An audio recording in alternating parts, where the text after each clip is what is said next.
Indulgence disguised as self-care. Saying no to things. Routine as a sensual experience. It's Taurus season, baby! So today, I thought we could talk about some books that I think would be good to read in this blessed season. I'm speaking only as a lifelong Taurus sun, so do not come for me.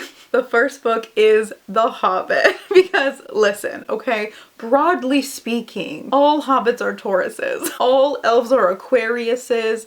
Wizards are Geminis, humans are like an Aries-Leo combination, and all dwarves are Capricorns, okay? I don't make the rules. Essentially, this book is about a Taurus being forced out of his comfort zone.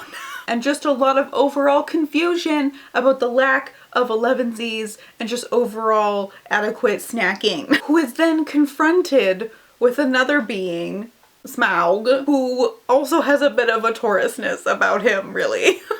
The vibes of this book are, it is such a charming, cozy read, especially on audiobook, and I think it would just be a great fun time, especially for like a spring day where it's like, never mind, we're actually still in winter, you know what I'm saying? The next book is a bit literal, okay, which I think is pretty on brand for a Taurus, and that is A Chorus of Mushrooms by Hiromi Goto. This book is about Murasaki, who is the daughter of an immigrant family who's moved from Japan to Canada, and her family has a mushroom farm in rural Alberta. So there's so many wonderful descriptions of the earth, but it's also about like roots in terms of their family and connections and how so much of that happens over food, which is also really beautifully described. And Hiromi Goto is so good at writing like older women characters. Like the grandmother in this book is incredible. Like I don't think that older women characters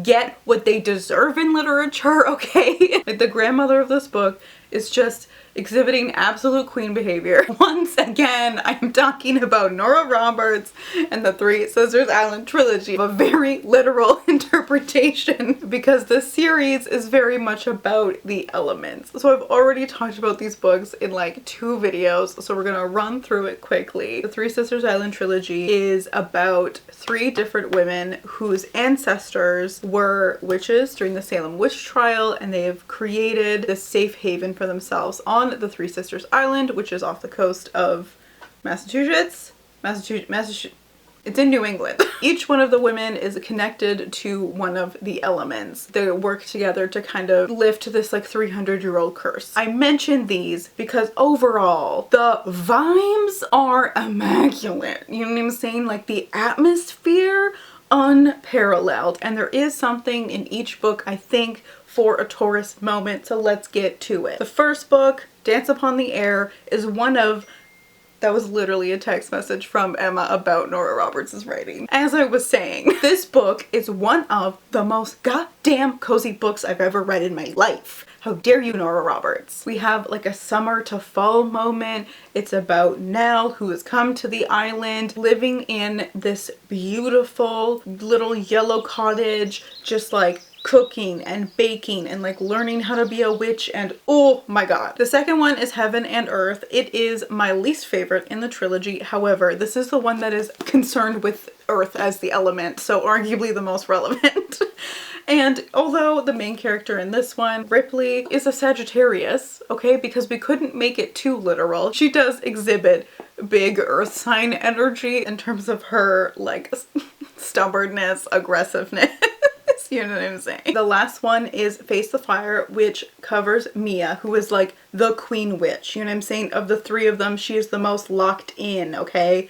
And it was definitely the most exciting to read about because it is the most sensuous, okay? Not sexual, because Nora does not make sex seem appealing in any of these books, but it's sensuous in terms of how much Mia finds so much pleasure in her life, like in her house, and how she has like decorated and arranged it, in her gardening, in her own magical practice. Like it's just like, ooh, so good. In general, these books have so much casual misogyny though, okay? Like 2001, Nora Roberts. Now we have Hood Feminism, Notes from the Women That a Movement Forgot by Miki Kendall. What really stood out to me from this book in terms of like a Taurus moment was the author's approach. She's very straightforward, to the point, direct, and her analysis is very much grounded in her own experience and talking about actual policies. So it's just very like practical and helpful. Then we have Venus and Aphrodite, History of a Goddess by Bettany Hughes. If you didn't know, Taurus is ruled by Venus.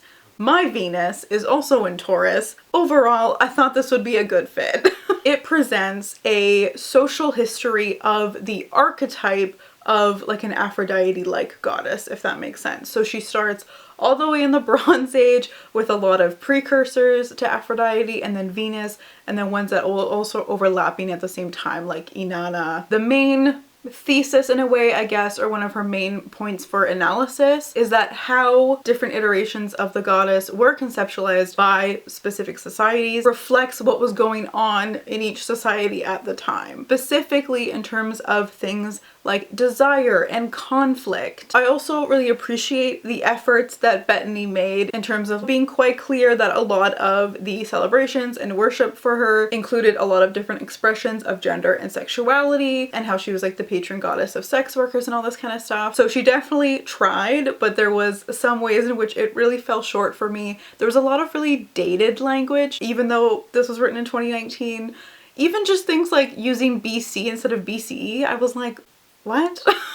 So when I was reading it, a lot of that stuff did kind of put me off, even though I am really glad I read it and I did learn a lot from it, but I don't know if I can like wholeheartedly recommend it in that way. So I have another one that's kind of similar vibe, and that is Daphnis and Chloe by Longus, and this one is translated by Ronald McHale, which is an ancient Greek novel. It's about two young people, Daphnis and Chloe, who are living on the island of Lesbos. Hello. They've grown up together. They're now tending their own flocks as a goat herd shepherd situation, and they are of note to Eros, or I guess like kind of literally targeted by Eros, otherwise known as Cupid, and they fall in love. But they have no idea what to do with this information. More specifically, don't know how to have sex. And a lot of adventures, including a bunch of frat boy pirates, happens along the way. It's a romance, it's a comedy, it's pastoral. There's lots of incredibly beautiful descriptions of the seasons, particularly spring and all the gardens. And it's very easy to read. The translator does a really good job of giving you a lot of contextual information and explaining a lot of things so you know what's going on in the story. For me, was absolutely perfect for like reading outside on a nice day. Like, oh, can you imagine? I mean, I don't. I lived it and it was amazing. Please let me know if you have any reading plans for Taurus season specifically, or just like spring in general, or any books you have that you like strongly associate with a Taurus moment, or like literally any other sign, okay? Tell me about your chart. Let's get into it. But thank you so much for watching. I'll see you soon. Bye!